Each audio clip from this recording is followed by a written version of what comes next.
Off this week. Really? Because I feel like it already started. Millions of Americans are bracing for some sticker shock from tariffs and inflation this time around.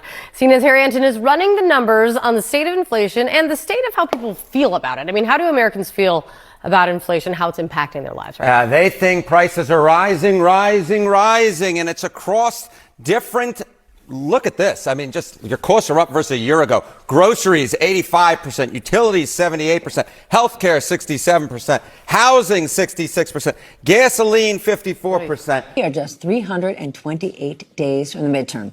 Now, Donald Trump, it is fair to say, considers himself a top deal maker and a supreme salesman. And I would buy that argument. He is quite the salesman. But right now, he is trying to figure out how to sell the American people on how he has handled the economy over the last 9 months. Well, after weeks of downplaying the affordability topic, now he is trying a messaging pivot and damage control. But you can actually see him going back and forth on that strategy in real time. Every time you walk into a grocery store, you feel it. The prices are higher, the cart is lighter, and your money doesn't go as far as it used to. But what if I told you this isn't just inflation, and it's not just bad luck? What if part of the reason your groceries cost more today started thousands of miles away in Africa?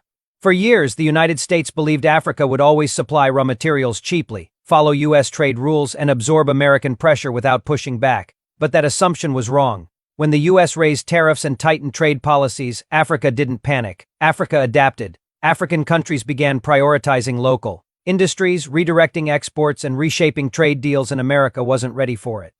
Now the result is hitting your wallet. Higher food prices, more expensive imports, supply chains under pressure.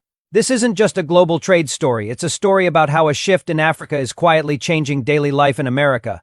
Stay with me, because once you see how this decision connects directly to your grocery bill, you'll never look at those prices the same way again. For most Americans, the story begins in a place that feels very familiar. A grocery store, bright lights, long aisles, price tags that seem higher every single week. The cart fills up slower, the receipt gets longer, and the quiet question grows louder. Why does everything cost so much now? The easy answer is inflation. The common answer is supply chains. The political answer changes depending on who you ask. But behind the scenes, there is a deeper story unfolding, a story that stretches far beyond American borders, across oceans, into a continent the United States believed it could pressure without consequences. That continent is Africa. For decades, Africa played a specific role in the global economy. It supplied raw materials, it exported food ingredients, it absorbed trade pressure, and it rarely pushed back in a way that truly hurt American consumers. The United States grew comfortable with this arrangement, too comfortable. When Washington introduced tariffs, tightened trade rules, and applied pressure on foreign suppliers, the expectation was simple. Africa would adjust, comply, and keep supplying the American market as it always had. Cheaper cocoa, affordable coffee, agricultural inputs, minerals for fertilizer, palm oil, spices, commodities that quietly sit behind everyday American products. But Africa didn't respond the way America expected. Instead of folding, African governments began asking a dangerous question, dangerous for U.S. dominance at least. Why are we exporting raw goods cheaply while importing expensive finished products? Why should we accept tariffs that punish our farmers, processors, and exporters?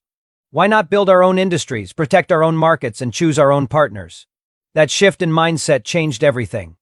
As U.S. tariffs made African exports less competitive and American policies became more unpredictable, African countries began rerouting trade. They prioritized regional markets. They invested in local processing. They signed new trade agreements with Asia, the Middle East, and South America. And in some cases, they deliberately reduced exports to the United States, not out of anger, but strategy. For American companies, the impact didn't show up immediately. Contracts expired quietly. Shipments slowed subtly.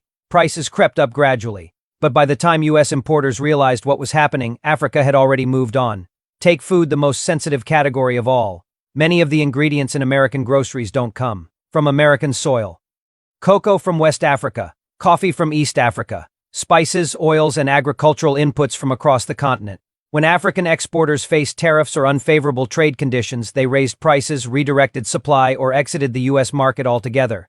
And when supply tightens, prices rise. American food companies didn't absorb the cost, they passed it on. To retailers, to supermarkets, and eventually to you. That's how a trade decision made in Washington turns into a higher grocery bill in Ohio, Texas, or California. As African nations invested more in processing their own goods, fewer raw materials flowed out cheaply. Cocoa beans that once went straight to American factories were now processed locally or sold to buyers willing to pay more. Fertilizer ingredients became scarcer, coffee contracts grew more competitive, and suddenly American buyers were bidding against global rivals, often losing.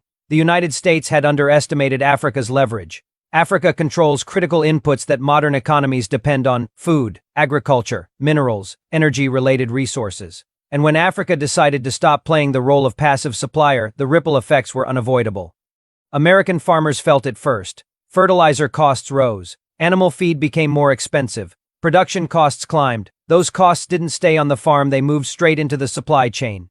Meat prices rose. Dairy prices followed. Packaged foods became smaller, pricier, and less predictable. Consumers noticed, even if they didn't understand why. At the same time, Africa's internal markets began thriving. Governments encouraged local consumption. Export restrictions ensured food security. Value-added processing created jobs at home. African leaders framed it as economic independence, and their citizens supported it. From Africa's perspective, this wasn't revenge, it was correction. But from America's perspective, it was a shock. U.S. policymakers had focused on major rivals like China and Russia, assuming Africa would remain dependent and compliant. That assumption proved costly, as Africa diversified trade partners and reduced reliance